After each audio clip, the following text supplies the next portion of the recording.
नमस्कार दोस्तों, मैं मुकेश प्रीत सिंह फिर से आपका स्वागत करता हूं आपके अपने YouTube चैनल पर। और आप देख रहे हैं डेली क्विज़ 11 जो कि आज 10/10/2020 से वापस शुरू किया गया है।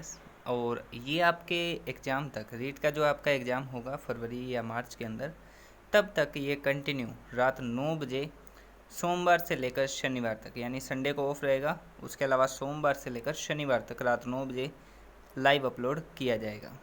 तो आज का जैसे है, आप इसका आंसर कमेंट करके बता सकते हैं लाइव हाथों हाथ। आपको 5 सेकंड का प्रत्येक प्रश्न के लिए समय दिया जाएगा और जिन प्रश्नों की व्याख्या की ज़रूरत होगी उनकी व्याख्या भी की जाएगी।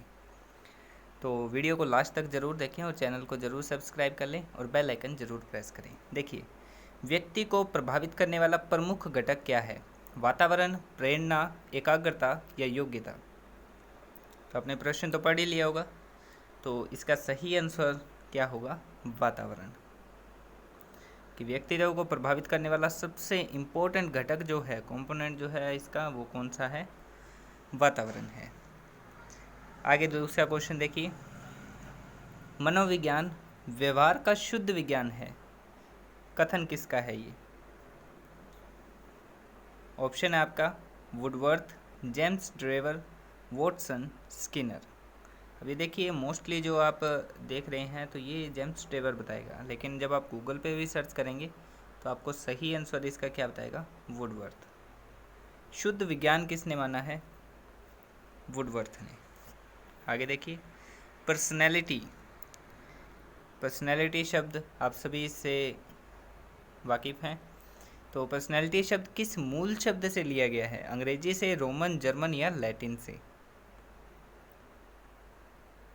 आपने पढ़ा होगा पर्सनैलिटी, पर्सोना, मुखोटा और ये सारे जो हैं व्यक्तित्व वगैरह के अंदर।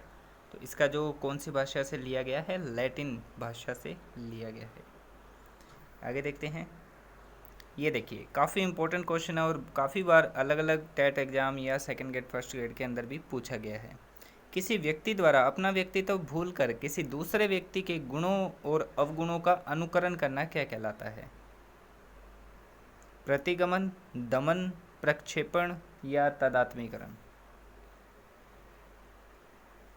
देखिए, ऑप्शन को पहले आप माइंड में रखिए। प्रतिगमन क्या होता है? प्रतिगमन जो है, जैसे कि किसी बात पर कोई वयस्क है, वो बच्चों की तरह रोने लगता है, तो वो अपना मतलब बचपन के अंदर पुराने समय में चला गया, ठीक है, तो वो क्या हुआ? प्रतिगमन। किसी इच्छा के पूरे ना होने पर अपने उसको दबा देते हैं, तो वो क्या कहलाएगा? दमन।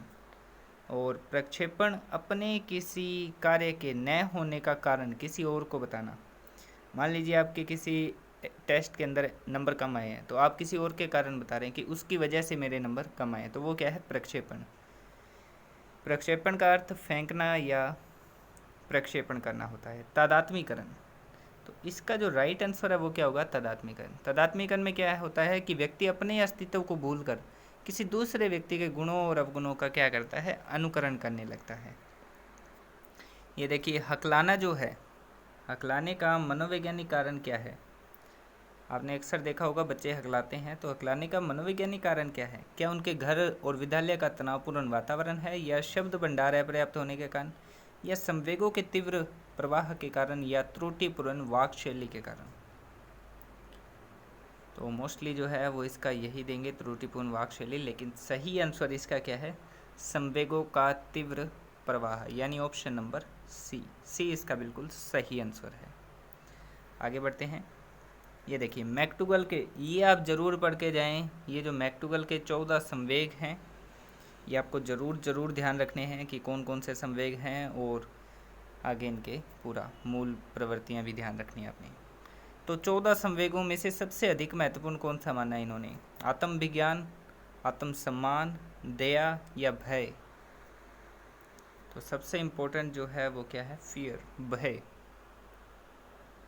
आगे देखिए, गिलफोर्ड का कौन सा बुद्धि का सिद्धांत प्रतिपादित किया? गिलफोर्ड ने कौन सा किया था?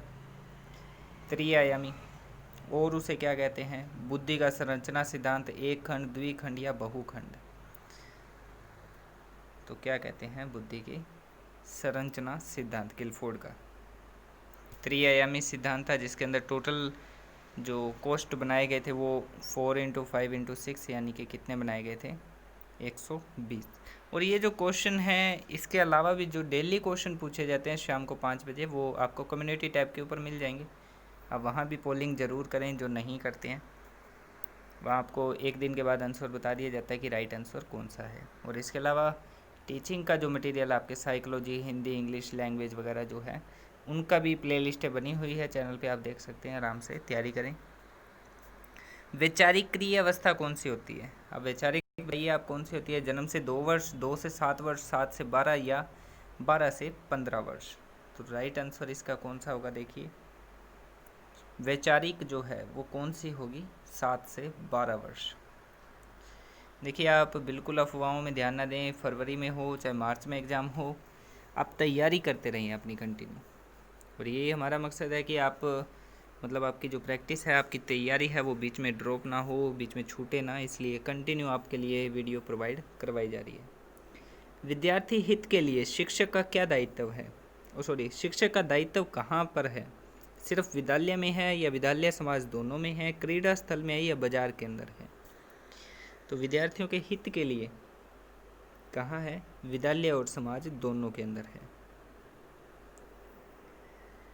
आगे देखिए, अभिक्षमता परीक्षण कितने प्रकार के होते हैं? पहले तो आपको ये पता होना चाहिए अभिक्षमता परीक्षण कितने प्रकार के होते हैं, फिर उसके बाद आगे इसका डिवाइडेशन और अभिक्षमता परीक्षण होते क्या हैं वो भी आपको पता होना चाहिए। तो देखिए आपको बताते हैं कि अभिक्षमता परीक्षण मेनली 2 प्रकार के होते हैं।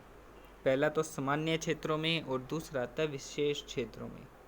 तो कितने प्रकार के हुए? 2 प्रकार के। फिर आगे इनका डिवाइडेशन है, जैसे सामान्य, मैंने बताया सामान्य या विशेष 2 होते हैं। सामान्य को विभेद भी कहते हैं। तो सामान्य या विभेद अभिक्षमता परीक्षण को कितने भागों में बांटा गया है? 2, 3, 4 या 5? तो देखिए इसका आंसर आपको बताते हैं कितना आएगा, 4 भागों में। अब वो 4 भाग कौन कौन से हैं? पहला तो आता है दृष्टि एवं श्रव्य अभिक्षमता परीक्षण। दूसरा आता है पेशीय और हस्त श्रम परीक्षण। तीसरा आता है यांत्रिक योग्यता परीक्षण। और चौथा आता है लिपिक अभिक्षमता परीक्षण। तो आपको एटलीस्ट पता होना चाहिए कि ये जो देखिए अभिक्षमता परीक्षण टोटल 2 प्रकार के, और सामान्य अभिक्षमता परीक्षण कितने प्रकार के होते हैं?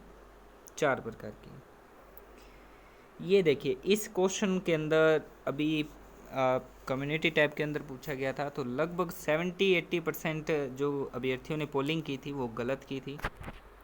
क्या प्रश्न था? आत्म प्रत्यय को डैश प्रतिभा भी कहा जाता है। अब अभ्यर्थी ये सोचता है कि आत्म है तो उसका आंसर क्या आएगा? स्वयं आ जाएगा। यहाँ पर स्वयं आ जाएगा, स्वयं प्रतिभा भी कहा जाता है। तो 70-80% जो आंसर दिया था अभ्यर्थियों ने वो दिया था स्वयं को। लेकिन इसका जो राइट आंसर आप बताइए क्या होगा? आत्म प्रत्यय को डैश प्रतिभा भी कहा जाता है। स्वयं तो मैंने बता दिया कि ये नहीं आएगा। इसके अलावा महान या दर्पण या इनमें से कोई नहीं। तो इसका राइट आंसर है दर्पण। कि कौन सा कहा जाता है इसको? आत्म प्रत्यय को दर्पण प्रतिभा भी कहा जाता है। आगे बढ़ते हैं। ये देखिए ये कथन आपको ध्यान रखना है। कथन और एक बुक का जो नाम है ये आपको ज़रूर ध्यान रखनी है। Self concept is the key stone of personality. कि सेल्फ कंसेप्ट जो है वो एक की स्टोन है पर्सनैलिटी का।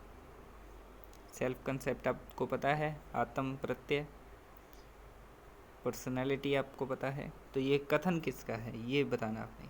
तो ये देखिए नाम इसी में छुपा हुआ है। सेल्फ कंसेप्ट इज की स्टोन। की स्टोन किसने कहा है? कैटल ने। रह जाएगा ध्यान। आगे बढ़ते हैं। देखिए वीडियो को लास्ट तक ज़रूर देखें और चैनल को अगर आपने सब्सक्राइब नहीं किया है तो ज़रूर कर लें। 40 नंबर क्वेश्चन, बुद्धि ज्ञान अर्जन करने की क्षमता है, परिभाषा किसकी है? टर्मन, वुडरो, बिने या वॉटसन? ये आपको बुद्धि, व्यक्तित्व, इनकी अधिगम की इनकी डेफिनेशन ज़रूर ध्यान रखनी है। और जो मोस्ट इम्पोर्टेंट है, अगर आप ये टेस्ट सीरीज़ आप कंटिन्यू देखते रहते हैं आपके एग्ज़ाम तक, तो आपकी काफ़ी जो डेफिनेशंस हैं और वो क्लियर भी हो जाएंगी। तो बुद्धि ज्ञान अर्जन करने की क्षमता है, किसने कहा था? वुडरो ने। व्यक्तित्व एक प्रथम व्यापक सिद्धांत की रचना करने का श्रेय किसे जाता है? व्यक्तित्व का एक प्रथम व्यापक सिद्धांत जो है उसकी रचना करने का श्रेय किसे जाता है? ऑप्शन आपके Sigmund Freud, Murray, crow and crow या साइमन। तो किसको जाता है? फ्राइड को प्रथम व्यापक सिद्धांत की रचना करने का श्रेय। तो सही आंसर क्या होगा? Sigmund Freud. आपके टोटल जितने भी आंसर सही हों आप कमेंट करके ज़रूर बताएं कि आपके इतने क्वेश्चन सही हैं। आउट ऑफ 25 क्वेश्चन हर एक टेस्ट के अंदर रहेंगे। ये देखिए, ये क्वेश्चन बहुत ही इंटरेस्टिंग है कि TAT जो आप अपने वो पढ़ते हैं, प्रासंगिक अंतर्बोध परीक्षण, thematic appreciation test, CAT children appreciation test और SAT का आपको कहीं उसकी फुल फॉर्म नहीं मिलेगी। इसकी होती है सीनियर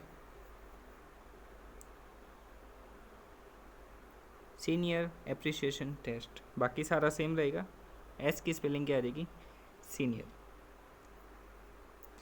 अब आप देखिए इसका आंसर क्या है। उसने क्वेश्चन ने पूछा TAT, CAT, SAT इन तीनों का भारतीय परिस्थिति में अनुकूलन किसने किया? तो मोस्टली जो पोलिंग की गई थी कम्युनिटी टैब के अंदर वो था डॉक्टर भाटिया, लेकिन इसका सही आंसर क्या है? डॉक्टर उमा चौधरी। डॉक्टर उमा चौधरी जी ने thematic appreciation test, children appreciation test, senior appreciation test इन तीनों का भारतीय परिस्थिति में अनुकूलन किया था। आपको फिर बता देते हैं, S का यहाँ क्या रहेगा? सीनियर। ठीक है, सीनियर आएगा। ये देखिए काफ़ी फेमस डेफिनेशन है, नवीन ज्ञान तथा नवीन परिस्थितियों का अर्जन करने की प्रक्रिया अधिगम है। कथन किसका है? नवीन ज्ञान नवीन परिस्थितियाँ कौन कहता है? वुडवर्थ। अंतर्दर्शन की क्रिया में मानव की कौन सी भावनाएं काम करती है? अंतर्दर्शन की जब बात आती है तो कौन सी आएगी? मूर्त आएगी, अमूर्त आएगी, सक्रिय आएगी या निष्क्रिय आएगी? तो अंतर्दर्शन के अंदर कौन सी आती है? अमूर्त। अमूर्त भावनाएं काम करती है। ये देखिए बहुत ही, जब आप अधिगम का टॉपिक करते हैं तो उसके अंदर सबसे इम्पोर्टेंट जो डेफिनेशन मानी जाती है वो यही है, अधिगम व्यवहार में उत्तरोत्तर सामंजस्य की प्रक्रिया है। किसका कथन है ये? वुडवर्थ का, चार्ल्स स्किनर का, जेम्स ट्रेवर का या क्रो एंड क्रो का? तो बताइए, आपके पास समय है 5 सेकंड का। अधिगम व्यवहार में उत्तरोत्तर सामंजस्य, ये ध्यान रखना आपने, उत्तरोत्तर सामंजस्य तो किसने कहा था? चार्ल्स स्किनर ने। 20 नंबर प्रश्न, सृजनात्मकता ही है जो व्यक्ति को बनाती है उच्च कोटि का। कि सृजनात्मकता से व्यक्ति उच्च कोटि का क्या बन सकता है? क्या उच्च कोटि का साहित्यकार बन सकता है सृजनात्मकता से, या उच्च कोटि का नेता बन सकता है, उच्च कोटि का शिक्षक या उच्च कोटि का अध्यापक? देखिए ज़रूरी नहीं है आप मोस्टली ये टीचर के एग्ज़ाम के लिए तैयारी कर रहे हैं तो इसका आंसर शिक्षक हो। अपने माइंड में लेके चलें कि उच्च कोटि का शिक्षक क्यों, ही शिक्षक भर्ती परीक्षा है, ऐसा नहीं है। सृजनात्मकता जो है, क्रिएटिविटी जो है, वो व्यक्ति को उच्च कोटि का साहित्यकार बनाती है। ठीक है, तो आंसर क्या आएगा इसका? ऑप्शन ए, साहित्यकार। भाषा सीखने की दृष्टि से सबसे अधिक ग्राह्य आयु क्या होती है? भाषा सीखनी है अगर तो उसकी जो सबसे ज़्यादा ग्रहण करने की आयु, ग्राह्य आयु यानी ग्रहण करने की आयु कौन सी होगी? जन्म से 3 वर्ष, 1 से 3 वर्ष, 2 से 5 वर्ष या 3 से 6 वर्ष के अंदर भाषा सीखने की दृष्टि से सबसे अधिक ग्राह्य आयु है। तो कौन सी होगी? भाषा अगर आपने सीखनी है तो सबसे अधिक ग्राह्य आयु कौन सी होगी? 3 से 6। ऑप्शन क्या आएगा? डी। आदतें कैसी होती है? ये देखिए, आदतों पे क्वेश्चन है कि आदतें जन्मजात होती है, अर्जित होती है, ये दोनों होती है, जन्मजात और अर्जित, या इनमें से कोई नहीं?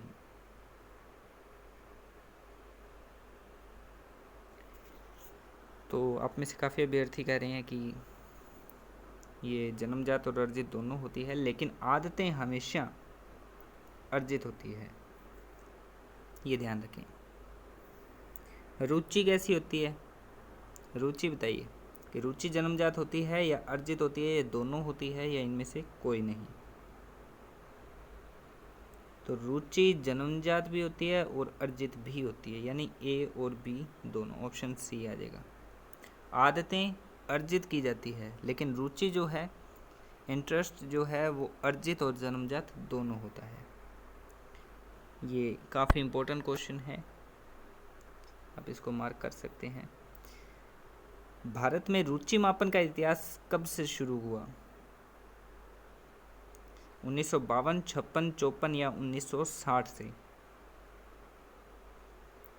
रुचि मापन का इतिहास भारत के अंदर कब शुरू हुआ था?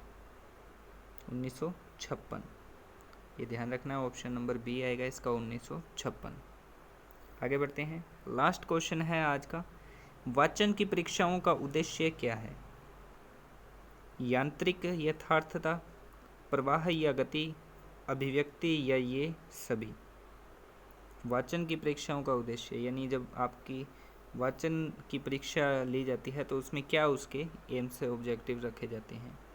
यांत्रिक यथार्थता सही है, प्रवाह और गति दोनों सही है, अभिव्यक्ति भी सही है, तो आंसर कौन सा आ जाएगा? डी, ये सभी। तो उनके उद्देश्यों के अंदर तीनों आते हैं, ये यथार्थता, यांत्रिक यथार्थता, प्रवाह या गति का भी ध्यान रखा जाता है, अभिव्यक्ति का भी उसके अंदर मेन उसका उद्देश्य रहता है। तो देखिए आज की वीडियो में 25 क्वेश्चन यहाँ पर कंप्लीट हो जाते हैं। नेक्स्ट आएगा आपका #12 और इसके बाद ये कंटिन्यू आपके टिल द एग्ज़ाम डेट तक चलता रहेगा, चाहे आपका एग्ज़ाम फरवरी में हो या मार्च में हो, जैसे भी। और आपको मेन ये ध्यान रखना है कि रात को 9 बजे, जो राइट 9 बजे आपको लाइव आएंगे, उसके अंदर ही आपने कमेंट करने हैं। और जिन्होंने चैनल को सब्सक्राइब नहीं किया ज़रूर कर लें। और आपके लिए प्लेलिस्ट बनी हुई है, साइकोलॉजी, हिंदी, इंग्लिश, इन सभी की प्लेलिस्टें बनी हुई है रीड की, उनके अंदर आप तैयारी करें। और MCQ आपको इसी तरह आप डेली प्रोवाइड करवाते रहेंगे। और टिल द एग्ज़ाम डेट रात को 9 बजे। ये टाइम ध्यान रखें कि आपको मंडे से लेकर सैटरडे तक, संडे ऑफ रहेगा, मंडे से सैटरडे तक आपको ये कंटेंट प्रोवाइड करवाया जाएगा, 6 दिन हफ्ते में यानी। तो एग्ज़ाम तक अगर आपके पास 3-4 महीने हैं तो आपके पास काफ़ी सारे MCQs हो जाएंगे प्रैक्टिस के लिए। तो बाकी आपकी और कोई भी आप बुक से तैयारी कर सकते हैं, वहाँ से आप MCQ देख सकते हैं, कोई दिक्कत नहीं है। तो प्रैक्टिस ज़रूर करें, आप जो आप पढ़ते हैं उसको प्रैक्टिस ज़रूर करें। तो मिलते हैं नेक्स्ट वीडियो में। Thank you.